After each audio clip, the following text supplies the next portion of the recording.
still hit open mics. Yeah. I you know, it's like, I mean, it's just a label to put on it. Like Well, there's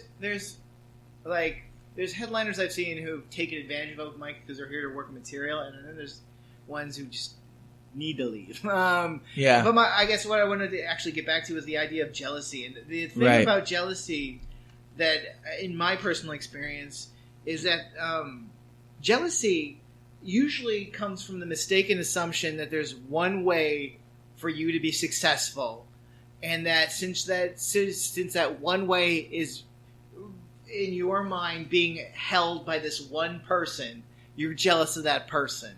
Yeah. And if you just like open your mind, your imagination, just like take a step back and just say there's multiple opportunities, those feelings of jealousy usually dissipate. Although sometimes if you find someone who hates that other person just as much as you do, Right. that's pretty fun too. Yeah. I mean, I don't know. Stand up is such a different culture. It's just so. I mean, like I said, I don't think it's necessarily helped it's helped me just go up and talk about what I want to talk about. And it's helped me like see that other people are suffering from mental illness also in a different way, or maybe even the same way. But laughter heals so much. So it's like, even if you're not performing, I go to open mics just to watch it. I don't even sign up. Sometimes I noticed that.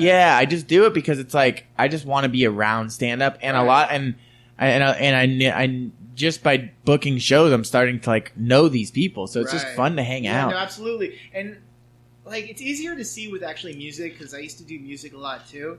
And in music open mics, it's fun to watch people like figure out the song. Oh yeah, like, that's just, like, cool. Figuring it out. I need to go to a music open mic. Yeah, I haven't done that. You would enjoy it, especially if you like that type of stuff. I do. But like I saw that kind of mindset is also probably what I transferred to comedy as well. Yeah. Like I want to see somebody figuring out a joke. Like there's certain jokes I have that if you see them like a month apart, they'll be totally different. So like the feeling of like that someone is like trying to like put together a joke is why I said, that's where the American Idol of voting comes in, where you just like you want to see somebody like really grasp, try to wrestle with something, and I think that would informs my style a lot. Yeah. Where my style is a little more like ranty or off the cuff or something like that, is because I want them to watch the wrestling match, and I want to watch the wrestling match. Right. You know, I want them to be like. I mean, there's something to be said for a well-constructed joke, and I have a lot of them because I need them. But there's also something to be said for just what the fuck are we doing, guys, tonight? You know? Couple more things. You know, you talked about votes. Let's get into the election just a little bit, like a couple minutes on it. Here's the thing. I'm not Republican or Democrat. I'm just kind of decline to state. I look at both. Right. You know, sides. Making a choice I try to. I didn't really know. This year was really hard. I did a lot of research on it. I really didn't like either of the top two candidates. I wanted Bernie and Rubio, and I probably would have ended up voting for Rubio. But I liked Bernie too. So what I did was I looked, and maybe it's like, listen, I'm not a politician either, or somebody, and I might get shit for this, but this is the main. I looked at what each. I did a lot of research on what Hillary and what Donald think of, and if they're advocates about mental illness. I really did. That's a good point. And Trump is against it for the most part. I don't even know if he believes it's a real thing. And Hillary's a big advocate on mental illness. So like she is? big, man. And I think she has something in her family has schizophrenia. It's something like that. So I voted for her not solely on that. That was my deciding factor. But listen, in terms of business, I think that Trump's going to do great. I really do. I think there's going to be jobs and all that. But just seeing what happened with the this is November 10th right now that we're recording. So like last night on the 101, people shut down. Like it's just these. And I'm telling you, I'm thinking about deleting my Facebook right now. Like just because it's like, blowing up. I might deactivate, but I mean, my birthday's tomorrow, Ramsey. I want those happy birthday that's posts. That's the only best part. That's the only part worth having is just counting all those birthdays and rubbing yourself in them. That's the only part of Facebook worth having. Yeah. My friend's birthday was on the day of the election. I felt so bad. It just got overshadowed, dude. Yeah, well, just those cake and balloon emojis. It makes a world of difference. Yeah, it really does. What do you think of this whole thing? Like, is it election? I think. Well, first of all, I think was interesting to talk about here because the results did trigger one of my depression episodes. Like, it really got down and hard, and it was not fun, and it was hard to move. And I moved, but it was hard to move. Mm-hmm.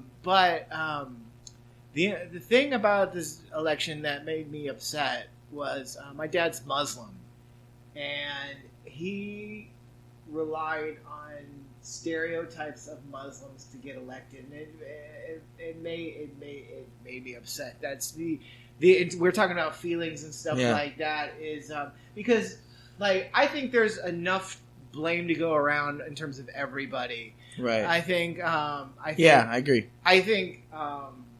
In terms of like Hillary, I think she played like Hillary to me is like Reese Witherspoon in an election. Like she just played to her own audience, tooted her own horn. Yeah, just she like cheated.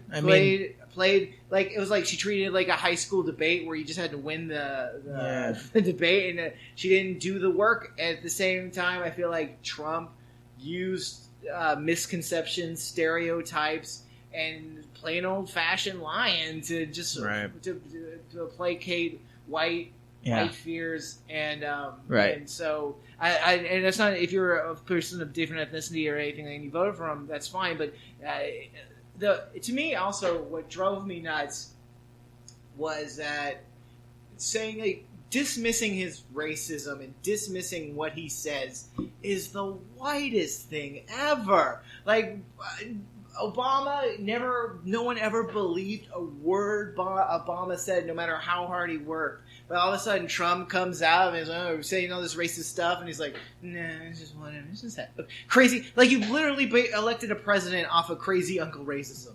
You know that crazy uncle racism. Like I had a grandma who was racist as fuck, and you just had to kind of discount her and pat her on the head. It was a different time. They always say that. It's like you're really going to do that about the president. You know? Here's the thing, though. I think, whoever, I don't know. It's we also live in California. We don't. We don't know what it's like to live in that period stain in the Midwest. People also are saying like, people are everybody that I've talked to about it. They're like, oh, I mean, it's only going to be 4 years. I'm like, I don't know, man. I really do believe this guy's going to do it for 8. Like, I have a hard time. The more people that talked about how they, I think a lot of people that are hypocrites because I think a lot of people that said they're not going to vote for him or talk shit on him secretly voted for him because there was more people that I had a hard discussion about it. It's just, but at the end of the day, that's your own decision. I mean, that like you are an American. We have this right. I'm a firm believer. Too. Right, privilege. Like we have. Like I'm a firm believer. I'm not going to bash him. For a couple things. I want to see how he does. I really do. I'm interested too. And also, I know this is going to sound stupid too, but I try not to bash any stand-up because I know that I couldn't do as good of a job as any president. I would be terrible at it. So it's hard for me to be like, you should do this. Or it's like an athlete. When I was a sportscaster, I never would bash athletes because I knew I couldn't do better. Now, as a sportscaster, if I felt I was better, then I might, do that or as a stand-up or anything else. But like, I don't know. It's like, I think Hillary's career's done and that it is what it is. It's going to be interesting to see, man. Here's what I'll end on. I think, on this subject, we'll get into one more thing and then it'll be over. But I think whoever won, it's not going to help, I think it would have helped a little more with Hillary, but everybody's going to, it's not helping mental illness at all for Trump to be president. Right. And it's not, and that's the thing is if he really is against it, and I don't know, it's all speculation. It's what I've read, and I haven't read a ton, but I read a good amount on each, a fair amount on each one. But when a tragedy happens and they start to talk about mental illness, I really just want to see if he's going to dismiss it or if he's going to like really look into it. But here's the thing, or even use it superficially, like whenever they have a gun, right, a mass shooting, they always placate it to mental illness and then let it drop. Yeah, that's the other thing. That's the thing about it, the mental illness. The thing about mental illness is like there's so many half-hearted things that like in California, there's I think it's Sarah's Law, where it's you can institutionalize somebody if they're not taking their meds, but it's only if the county has the funding to fund Sarah's Law in there. So it never happens because they just don't allocate funding for it. It's always half-hearted, Right. Getting back to bashing real quick, that's the only thing that I always I think about really hard about trying not to bash other comics. And really, if I do it, whenever it happens, I feel really upset about it because it's literally the one thing you do that you gain absolutely nothing by it. No one has ever gotten paid for bashing another comic. No one has never gotten anything from it. You literally get nothing. Like even look at when Joe Rogan called out Carlos Mencia. He was the one that got banned from the store. He was the one that so it's like he stood up for other comics because Mencia was clearly stealing from them. And so it's like even standing up for what you believe in this weird world that is stand-up comedy it doesn't, like you said, it doesn't really benefit you. The only I never get mad at somebody's material if it's their own. My thing is I hate when people go up on open mics, especially if it's like a 7 to 10 minute one, and they don't do any material. They're just acting. And there's not everybody hates those people. But that's the thing is it's like I'm gonna feel around. I'm gonna feel out for it. I'm just gonna riff. Right. Well, I saw this one person one time. It was like their first time doing it, and they go to a 7 to 10 minute mic. First of all, who has that much when you're first doing it? And if you do, it's just a bunch of crap. And this one girl, she brought a bunch of people. She went up, and then clearly they left afterwards. I get that. But she didn't really have anything. And I was like, you wait around. It's a lotto mic. So it's this person's going up, taking the whole 10 minutes when somebody that's really trying to work stuff out. Yeah. And so that bothers me. That's the way. Those things are going to happen. That's going to happen. No, I know. You have to take a deep breath. I wouldn't bash anyone in particular. It's just idea. And at that point, I might go outside for a minute. Right. I wouldn't shit on them. Yeah. But I definitely might take a minute to go outside and take a deep breath. It's not until they start to hit it hard that they realize what they did was wrong. Yeah, and everybody's had those moments too. I'll admit, I had those moments. I would go up at 10 minutes, although I have to admit, I would cut it off at 3 when I realized I had nothing. So I think I was a little more conscientious. If I'm going to do 10 minutes, I'm going to have stuff that I know, you is learn material. The hard way whether or not you have 10 minutes.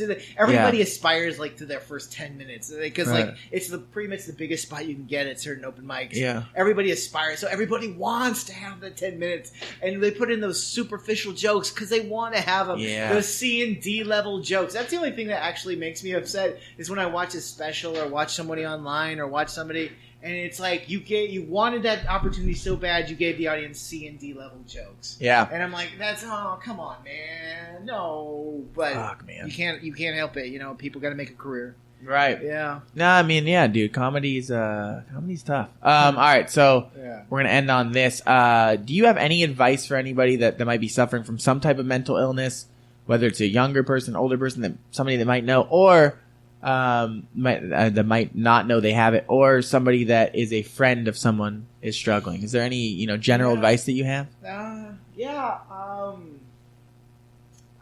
do. To go into 2 separate categories. First of all, the first category is you really do need to get help. Mm-hmm. The old adage about if you had it's said all the time, if you had blood pressure problems, you would take your medication. And if you felt that way, your mental state is no different than your physical state. If you feel sick in your thoughts, it's no different. Even physiologically, you look at the research, it's no different than feeling sick in your side or your ribs. Right. So, you know what? There is help for you. And I understand that it's difficult, but it's a burden financially, emotionally, mentally to go through that process. But, there is a better version of you out there, and it's waiting for you if you can find in yourself to go into that place. The second area I would say is also, you know what? You have to try to be your best self even when